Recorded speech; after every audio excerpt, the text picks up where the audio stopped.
একটি ছোট গ্রামে থাকতেন একজন পরিশ্রমী চাষি। ভোর হলেই তিনি নেমে পড়তেন তার ধানের জমিতে। কাদামাটির মধ্যে পা ডুবিয়ে রোদ বৃষ্টি উপেক্ষা করে তিনি রোপণ করতেন ধানের চারা। ভরসা শুধু নিজের পরিশ্রম।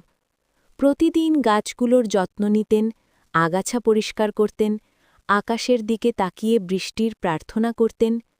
সময়ের সঙ্গে সঙ্গে ধানের গাছগুলো বেড়ে উঠল সবুজে ভরে। ভাদ্র মাস এলে সেই সবুজ মাঠ সোনালি হয়ে উঠল। শীষে শীষে ভরে গেল ধান। চাষির চোখে তখন আনন্দের জল। ফসল কাটার পর তিনি ধান রোটে নিয়ে গেলেন। ভালো ফলনের কারণে ভালো দাম পেলেন। সেই টাকা হাতে নিয়ে চাষি বুঝলেন, সৎ পরিশ্রম কখনো বৃথা যায় না। মাটি তার পরিশ্রমের মূল্য ঠিকই দেয়।